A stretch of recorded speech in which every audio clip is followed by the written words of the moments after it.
Hi, and welcome back to the Community College of Baltimore County School of Health Professions Admission Office CAS Workshop. I'm Ebony Thomas Butler, and I do work in the admissions office. We're going to pick up with part 2 of this CAS training workshop.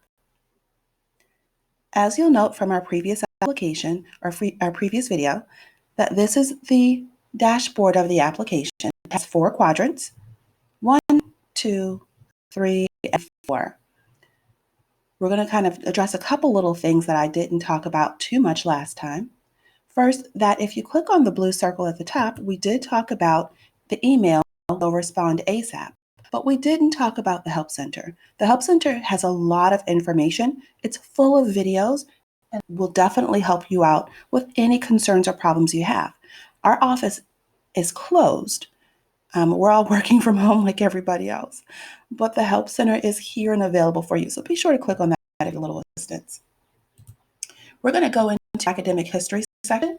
And before I actually go any further with that, I do want to also mention that if and when you're ready to pay for your application, please verify that you have the correct program, the correct start date, that everything is exactly as you want it. Once you pay the $50 application fee, it is non-refundable. So there won't be any changes I can make for you, and you won't be able to get any refunds back on it. So again, verify that everything is as you want it. The only things you can change after you pay for your application are any in-progress course grades. They can be added. And if there's a change of address, I do believe you can update that as well. Other than that, you'll have to contact the folks at Liaison. And again, that's that blue question mark here. Email and we'll respond ASAP is the fastest way to get to them. And they can help you make any other changes you may have to make, okay? So in academic history, we talked about colleges attended, but we didn't talk about transcript entry. Let's start with that. In order to work in transcript entry section, you want this area to look exactly like your transcript. So my suggestion is to print out a free copy of your transcript from your college. This includes CCBC. Get a free copy. If you don't have one or you don't want to print it out, it's actually sometimes easier to open it up in a separate tab on the same computer. And that's because you can cut and paste from one tab to the other. So when you're doing your data in this page, you'll be able to cut it from a different tab and paste it directly into this page, reducing how much typing you have to do. First and foremost, as usual, read all the directions. We put them here for a reason. We really want you to take your moment to read them, and it'll end up saving you some time. I'm going to come back to, I've reviewed this information. I'm going to come back to review and finalize my transcripts. Those are kind of the last things we do.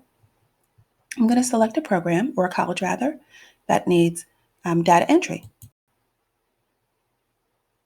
So this is the transcript entry page. You'll see that I've already done one semester.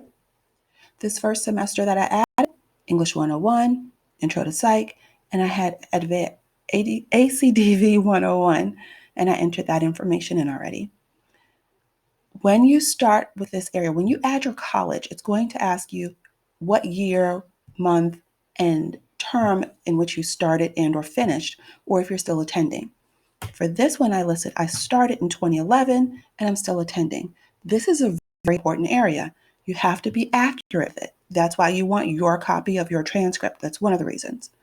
If you put the wrong start year, when you go to add your semester, which I'm going to do right now, and select your year won't be there. If you put 2011 as your start year, but you really started in 2010, you'll note that 2010 is not there. So make sure you're putting in your correct years and your correct start terms. All right, so let's start with the term. And let's say I attended in the winter of 2015. And the reason I have so many years in this area is because I listed that I'm still attending. And they don't know when I'm going to finish, so they guess I need space up until 2030. Academic status. Don't stress over this area, guys. Just a rule of thumb.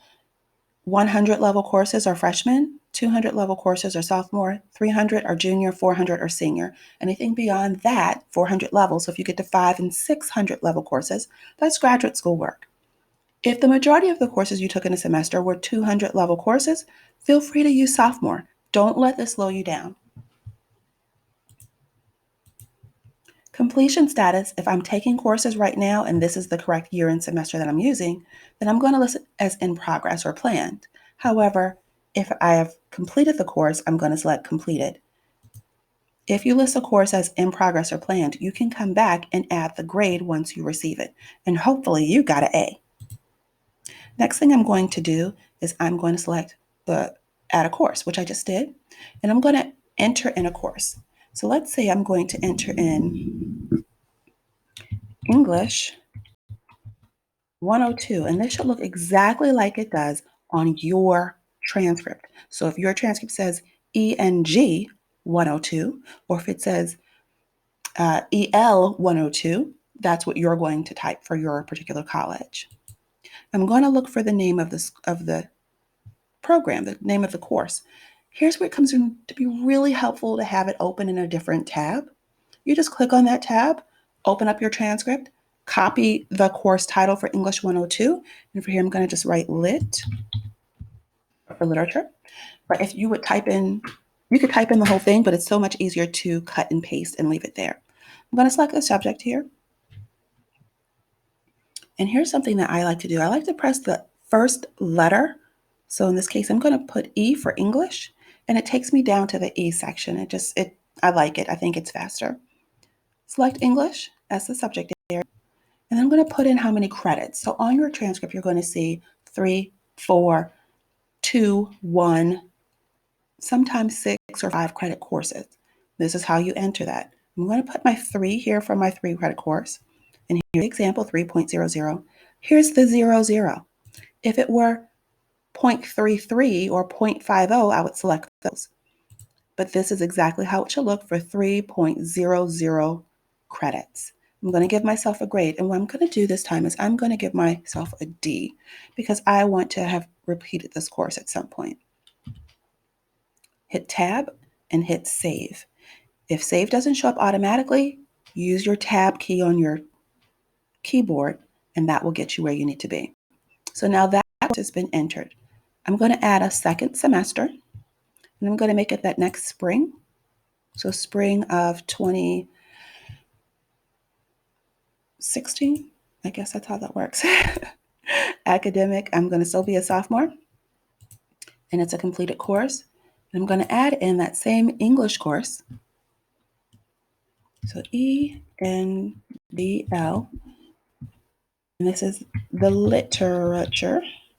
This is how I have to spell things. I have to sound it out slowly. Down to English. It's 3.00. So you see that I entered it incorrectly. That box is now red to tell me there's an error. It won't save. Turn back to blue. It's good. Here's my 00, and this time I got an A in the course because I repeated it. Hit my Tab button. Save shows up and click Save. Save often. Remember to add appropriate semesters. One of the biggest issues we see is with students who forget to add a new semester. They just start typing. I'm going to pause for a second and talk about electronic transcripts. If your college is currently closed for COVID-19, and you can probably find that information or any updated information for your college at their website. CCBC md.edu is the website for the Community College of Baltimore County, and we do have our COVID updates there. If your college is currently closed, they are most likely still processing electronic transcripts. So please do not call our office or email our office and tell us, hey, I can't get a paper transcript. We know you can't get a paper transcript, but we do know that you can most likely get an electronic transcript. Please go in to your college's website, look for transcripts, request an electronic transcript. It usually will arrive to where it's being sent for liaison within 1 or 2 business days. Be sure to look for SHP CAS, CAS. It may show up as CCBC CAS, CAS. It may show up as SHP or CCBC UNICAS, UNICAS. Those are the things that you want to search for. You want to verify that the location where the associated location or the associated address is in Watertown, Massachusetts. Do not have an email sent to yourself. do not have the electronic transcript sent to yourself either. You cannot use those once they've been opened, so they have to be sent directly to where they're going. So you're looking for SHP CAS, CCBC CAS, SHP or CCBC Unicast. It should show up under one of those.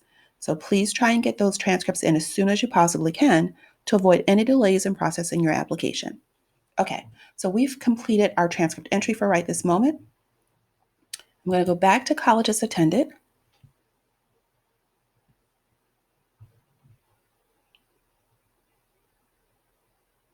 And then I'm actually going to just click back into transcript entry because I do want to show you two little things. The first thing is I reviewed this information and review and finalize. So I'm going to click on review and finalize my transcripts. Once you have finished entering everything for your transcripts, this is where you go. Great. Let's get started. Of course, read all the directions. Which of these is your primary college or university? You select one. Do you repeat any classes? Yes, I did. Continue. Be sure to read the directions. They give you really good information. So I'm going to select my two courses that I repeated. If I can find them on here. Did I not save them? Oh, they're at a different college. Here we go.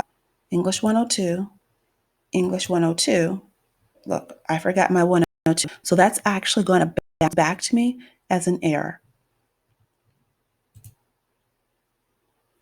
Have you received credit for advanced placement exams? If you took an AP exam, hit yes. I'm going to click no. However, AP scores should be sent to CCBC's office, our School of Health Professions Admissions Office, directly. I'm going to put a link in the bottom that links to the directions I'm giving you. The address is in there as well. Do not send your AP exam scores to Watertown, Massachusetts. If you have any CLEP, IB courses, same thing for those. Do not send those score reports to Watertown, Massachusetts. Make sure they get to my office at CCBC 7201 Rossville Boulevard. We do require that you send them to us that we can use them. Click continue. Did you take any honors courses? And you're just going to continue through this area. I do want to also mention to you that if you do have AP or CLEP or things like that, or if you have a WES or ECE evaluation, anything that was transferred in to a college must be submitted to us.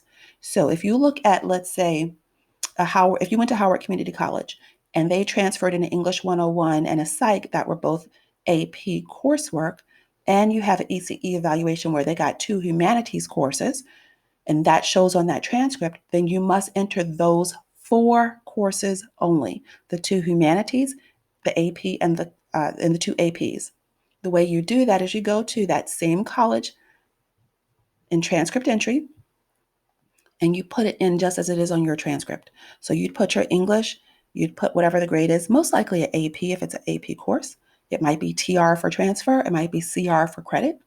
You put your psychology in the same way. For your ECE, you'd put in exactly what shows on that transcript from that college, not from the WES or the ECE evaluation, just what's listed on that college's transcript. So you probably are going to have your 2 humanities courses. You're going to have TR or CR. That's what you're going to enter. Then those transcripts must be sent to CCBC. So if ECE and WES are already on file, if AP or CLEP are already on file or IB, then we will pull that information on your behalf. If you have not sent them, make sure you do so as quickly as you can. Okay, this ends part 2 of this session. We're going to get back to you with a third part and a final part. So thank you for hanging in here with us.